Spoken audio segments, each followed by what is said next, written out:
আমরা আবারও চলে এলাম বাংলা ব্যাকরণের নতুন একটি এপিসোড নিয়ে। আজকের এপিসোড 100টি এপিসোডের মধ্যে 12 নম্বর এপিসোড। আপনাদের যদি ডিএলএড কোয়ালিফিকেশান থাকে কিংবা বিএড কোয়ালিফিকেশান থাকে তাহলে আপনারা অবশ্যই ঝাড়খণ্ড টেট পরীক্ষার জন্য ফর্ম ফিল আপ করুন। কেননা ইতিমধ্যে ঝাড়খণ্ড টেট পরীক্ষা পেপার 1 পেপার 2 অর্থাৎ প্রাইমারি এবং আপার প্রাইমারি লেভেলের জন্য ফর্ম ফিল আপ চলছে, যেখানে ঝাড়খণ্ডই শুধু নয় ভারতবর্ষের যে কোনো প্রান্তের নাগরিক হলেই কিন্তু আপনি এখানে আবেদন করতে পারবেন। স্বাভাবিকভাবেই পশ্চিমবঙ্গের যে কোনো ক্যান্ডিডেট এখানে অংশগ্রহণ করতে পারবেন। দীর্ঘ 8 বছর পরে ঝাড়খণ্ড টেট পরীক্ষা হচ্ছে, তাই অবশ্যই আপনারা কিন্তু এখানে অংশগ্রহণ করুন। কেবলমাত্র 60% নাম্বার পেলেই আপনারা এই ঝাড়খণ্ড টেট পরীক্ষায় পাশ করতে পারবেন, সেটা প্রাইমারি লেভেল হোক কিংবা আপার প্রাইমারি। যদি আপনার ডিএলএড কোয়ালিফিকেশান থাকে তাহলে আপনি প্রাইমারি এবং আপার প্রাইমারি অর্থাৎ পেপার 1 পেপার 2 দুটি পেপারের জন্যই কিন্তু এলিজিবল। আর যদি আপনার বিএড কোয়ালিফিকেশান থাকে তাহলে কেবলমাত্র আপার প্রাইমারি লেভেলের জন্য এলিজিবল। আপনার যদি এখানে দুটি বিষয়ের জন্য আবেদন করতে চান, দুটি বিষয় বলতে paper 1 paper 2 primary upper primary, তাহলে কিন্তু আপনার অ্যাপ্লিকেশান চার্জ লাগবে 1,500 টাকা।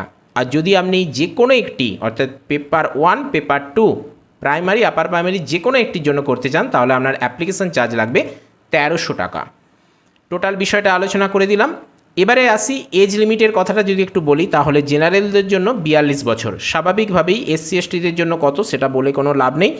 আপনি যেহেতু ওয়েস্ট বেঙ্গল থেকে যাচ্ছেন, আপনি যেহেতু ঝাড়খণ্ডের বাসিন্দা নন, স্বাভাবিকভাবে আপনি কিন্তু এখানে কোনো রকম এজ রিল্যাক্সেশনই বলুন কিংবা আপনি কাস্ট রিল্যাক্সেশন বা ফেসিলিটি কোনোটাই পাবেন না। স্যালারি কিন্তু এখানে খুব ভালো রয়েছে, 25,000 থেকে 81,000 প্রাইমারি লেভেলের জন্য, আর আপার প্রাইমারি লেভেলের জন্য 29,000 থেকে 92,000, অর্থাৎ আপনি কিন্তু এখানে কেন্দ্রীয় হারে বেতন পাবেন। আপনাকে কেবলমাত্র এই টেট পরীক্ষা পাস করলেই চলবে, তবে পাস করা মানেই কিন্তু আপনার এখানে চাকরি নয়। চাকরির জন্য আপনাকে কিন্তু পিআরটি বা টিজিটি এগুলো কিন্তু আপনাকে দিতে হবে। তবে আপাতত প্রাইমারি লেভেল এবং আপার প্রাইমারি লেভেলের জন্য যে টেট পরীক্ষা হচ্ছে, আপনারা এখানে যেহেতু কোয়ালিফাইং নেচার রয়েছে, কোনো রকম নেগেটিভ মার্কস নেই, তাহলে অবশ্যই আপনারা কিন্তু অংশগ্রহণ করুন। এখানে তবে একটা বিষয়, যে বিষয়গুলোর ওপর পরীক্ষা হবে সেই বিষয়গুলোর প্রতিটা থেকেই কিন্তু আপনাকে 40% নাম্বার পেয়ে পাস করতে হবে এবং ওভারঅল 60%-এ পাস করতে হবে। প্রতিটা বিষয়ে 40% হলে আপনার ওভারঅল 60%ই হচ্ছে। বিষয়টা আশা করি ক্লিয়ার করতে পেরেছি। আবারও বলছি, যদি আপনাদের ডিএলএড থাকে কিংবা বিএড থাকে তাহলে কিন্তু আপনারা ঝাড়খণ্ড টেট পরীক্ষায় অংশগ্রহণ করুন। আসুন আজকের এপিসোডে আমরা আমাদের ডিটেলস আলোচনায় চলে যাই। প্রথমে 1 নম্বর কোশ্চেন রয়েছে, এই খেয়া চিরদিন চলে নদীর স্রোতে।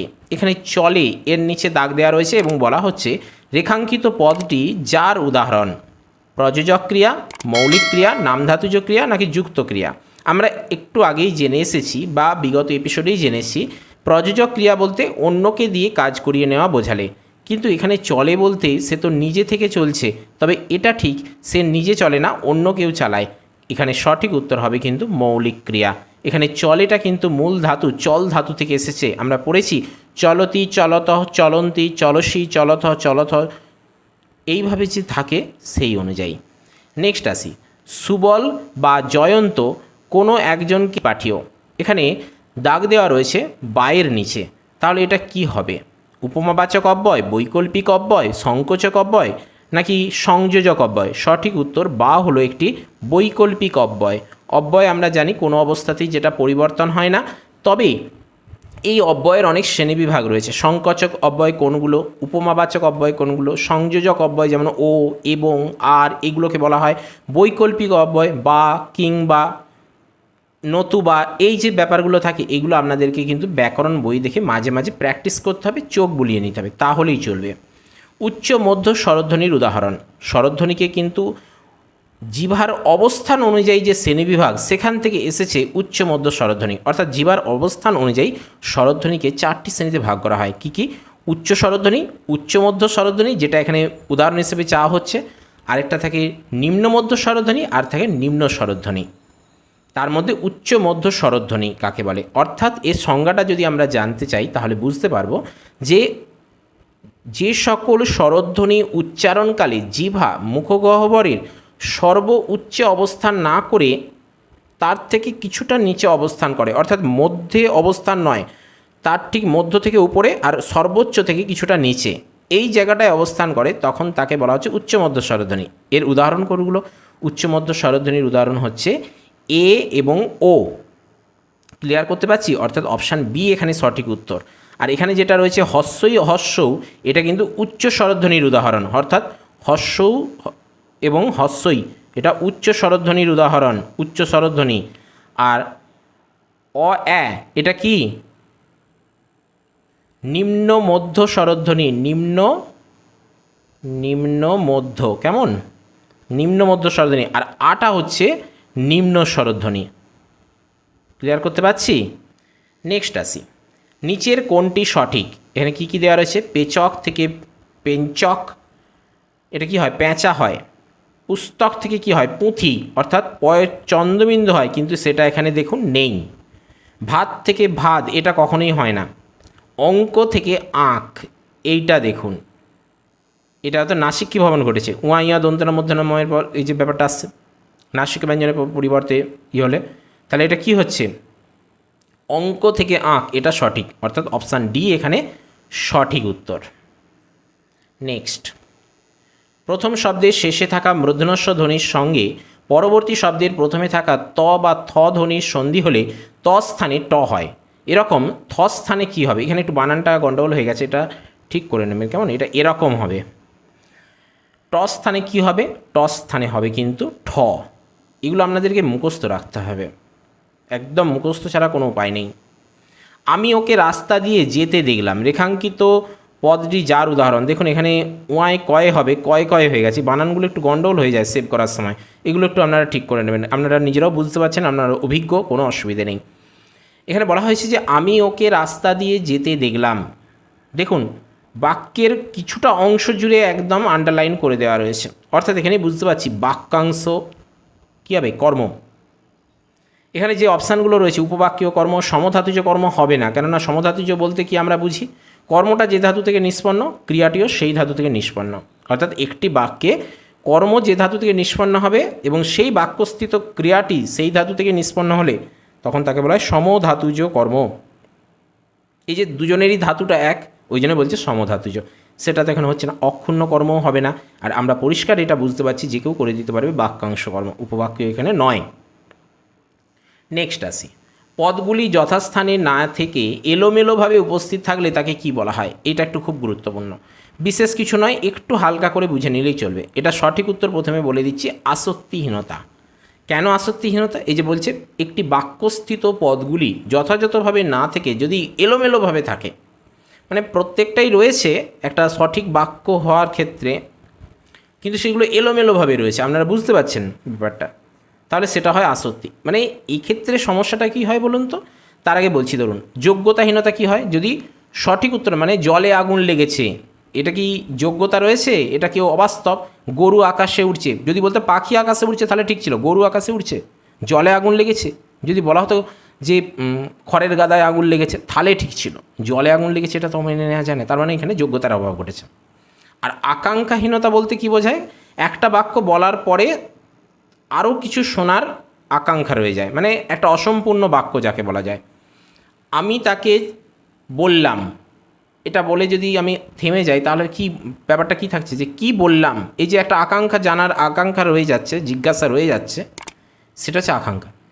এবারে এক্ষেত্রে সমস্যাটা কী হয় বলুন তো? মানে খুঁজে নেওয়াটা কোনো অসুবিধে নেই, সমস্যা হয় কি হয়, যে যোগ্যতাহীনতাটাকে আপনি আকাঙ্ক্ষার জায়গায় ভেবে ফেললেন আর আকাঙ্ক্ষাহীনতাটাকে আপনি যোগ্যতার জায়গায় ভেবে ফেলছেন। এখানে যে বলা হয়েছে পদগুলি যথাস্থানে না থেকে এলোমেলোভাবে উপস্থিত হলে, আপনি তখন এটাকে গণ্ডগোল করে এখানে উত্তর হবে আসক্তিহীনতা, কিন্তু আপনি এখানে দিয়ে ফেলছেন যে যোগ্যতাহীনতা। এই জায়গাটা একটু ভুলভাল হয়ে যায়, এটা একটু ভালোভাবে মনে রাখলেই বিষয়টা ক্লিয়ার হয়ে যায়, কোনো অসুবিধা হয় না। এবারে আসি, আমি মাথা পেতে নেব, এর ভাববাচ্যের রূপটি কি হবে? দেখুন সঠিক উত্তর হচ্ছে, বলছে যে আমি মাথা পেতে নেব, অর্থাৎ আমার মাথা পেতে নেওয়া হবে। আশ্চর্যের বিষয় অপশান এ অপশান সি দুটোতেই একই কথা রয়েছে, পরীক্ষার হলেও এরকম হয়, সে কারণেই কিন্তু আমরা এটা সচেতনভাবেই দিয়েছি। পরীক্ষার হলেও যদি আসে, আপনি এ কিংবা সি দুটো যেটাতে হোক আপনি দিতে পারেন, যেটাতেই দিন না কেন পর্ষদ থেকে আপনাকে নাম্বার দেবে। তার মানে এই নয় যে এরকম অপশান যদি দুটো করে থাকে তাহলে সেখানেই সঠিক উত্তর যাচ্ছে, না সেটা কিন্তু নয়। আপনাকে আগে সঠিক উত্তরটা নির্বাচন করতে হবে, তারপরে আপনাকে কিন্তু এই পরিস্থিতির মধ্যে যদি এসে যান তাহলে এরকম সিদ্ধান্ত নেবেন। কেমন? তুরুপ শব্দটি কী শব্দ? এটা কি তুরুপ শব্দ? ওলন্দাজ শব্দ তুরুপ। এই কোনটা কি শব্দ এগুলো কিন্তু শব্দভাণ্ডারে এগুলো কিন্তু আপনাদেরকে মনে রাখতে হবে। এটা বিদেশি শব্দ ওলন্দাজ, ইংরেজিতে হবে না, এটা একটু করে আপনাকে কেটে দিতে হবে। ফার্সি নাকি সিংহল নাকি ওলন্দাজ এগুলো একটু হালকা করে মুখস্থ করে যাবেন, সেই কনসেপ্ট থেকেই হয়ে যাবে। আজকের এপিসোডের শেষ প্রশ্ন, আমরা প্রতিটা এপিসোডে 10টা করেই আলোচনা করি, যারা রেগুলার দেখেন তারা জানেন। প্রথম শব্দের সঙ্গে দ্বিতীয় স্তম্ভে সামঞ্জস্য বিধান করতে হবে। বাম দিকে রয়েছে ভিক্ষালব্ধ অন্ন, ভিক্ষান্ন, এগুলো প্রত্যেকটাই সমাজ থেকে রয়েছে। দেশ রূপ মার্তিকা, দেশ মার্তিকা, মুখ চন্দ্রের ন্যায়, মুখচন্দ্র, যিনি দেব তিনি ঋষি, এটা ঋষি বানানটা ভুল হয়েছে, রি হবে, রয় হস্যই হয়ে গেছে, দেবর্ষি। আর ডান দিকে কোন সমাস হবে সেগুলো দেওয়া আছে, রূপক কর্মধারায়, উপমিত কর্মধারায়, সাধারণ কর্মধারায়, মধ্যপদলোপী কর্মধারায়। এবার আমাদেরকে খুঁজে নিতে হবে ভিক্ষালব্ধ অন্ন, দেখুন তারপরেই রয়েছে এখানে ভিক্ষান্ন। অর্থাৎ একটা বিষয় খেয়াল করতে হবে, এখানে দেখুন ভিক্ষান্ন রয়েছে আর এখানে পাই যাচ্ছি আমরা ভিক্ষা, আর একটা হচ্ছে অন্ন, মাঝে এই লব্ধটা রয়ে যাচ্ছে, অর্থাৎ মধ্যকার পদটা লুপ্ত হচ্ছে, লক্ষ্য করুন। এবং কর্মধারার যে বৈশিষ্ট্য সেটাও কিন্তু এখানে প্রাধান্য পেয়েছে, পরপদের অর্থ প্রাধান্য, অন্ন শব্দের প্রাধান্য পেয়েছে। অন্ন এখানে কিন্তু ভিক্ষান্ন বললেও এই অন্নটাকেই বোঝানো হচ্ছে, এই চালটাকেই বোঝানো হচ্ছে। এই চালটা কি না, ভিক্ষা দ্বারা উপার্জিত চাল, ভিক্ষা দ্বারা উপার্জিত অন্ন, ভিক্ষান্ন। স্বাভাবিকভাবেই মধ্যকার লব্ধ পদটি লুপ্ত হয়ে গিয়েছে, স্বাভাবিকভাবেই এখানে অপশানে আমরা পেয়ে যাচ্ছি মধ্যপদলোপী কর্মধারায়। নেক্সট, দেশ রূপ মার্তিকা আমরা পেয়ে গেছি, মাঝে রূপ, এবং প্রত্যেকটা লক্ষ্য করুন কর্মধারয় থেকে এসেছে, চিহ্নিত করতে কোনো অসুবিধে নেই। মানে আপনাকে দেখে নিতে হবে কোনটা, মানে এখানে যখন দেখতে পাচ্ছেন প্রত্যেকটা কর্মধারা থেকে এসেছে, তার মানে আপনি বুঝতে পারছেন কর্মধারার মধ্যে রয়েছে, এবারে সেটার কোনটার আন্ডারে পড়ছে সেটা দেখে নিতে হবে। আপনি একটা পেয়ে গেছেন মাঝের পদ লুপ্ত হয়েছে, স্বাভাবিক মধ্যপদলোপী মেরে দিলেন। আরেকটা দেখতে পাচ্ছেন মাঝের রূপ শব্দের উল্লেখ রয়েছে, অর্থাৎ দেশ এবং মার্তিকার সঙ্গে অভেদ কল্পনা করা হয়েছে। দেশটাকে মাতৃরূপে কল্পনা করা হচ্ছে, মা রূপে কল্পনা করা হচ্ছে, সেটাকে বলা হচ্ছে দেশ মাতৃকা। তার মানে রূপ শব্দটা লুপ্ত হয়ে যাচ্ছে, মানে এখানে তাহলে মধ্যপদলোপী করে দেবেন সেটা কিন্তু নয়, সেই জন্যই এখানে কিন্তু অপশানটা হয়তো দেওয়া রয়েছে, মাঝে রূপ শব্দের উল্লেখ রয়েছে, অর্থাৎ এটা রূপক কর্মধারয়।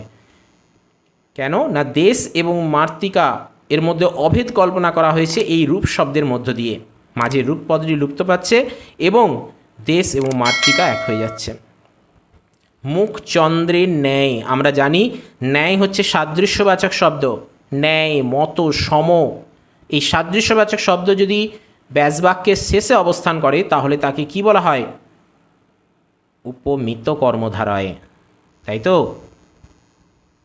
অর্থাৎ মুখটাকে চন্দ্রের সঙ্গে তুলনা করা হচ্ছে, এই উপমা, উপমেয়, উপমান, এগুলো কিন্তু আপনাদেরকে খেয়াল রাখতে হবে। আমরা বিগত এপিসোডে একের পর এক এগুলো কিন্তু ডিসকাস করেছি। যিনি দেব তিনি ঋষি, দেবর্ষি, আর আমাদের কাছে অপশানও রয়েছে একটি সাধারণ কর্মধারয়, যিনি তিনি, যেমন তেমন, যখন তখন, যে সে, এই যে ব্যাপারগুলো রয়েছে সাধারণ কর্মধারয়। দেখুন সবসময় যে একটা অপশান বাকি থাকবে তা কিন্তু না, অনেক সময় এখানে 5 নম্বর অপশানও দেওয়া থাকতে পারে।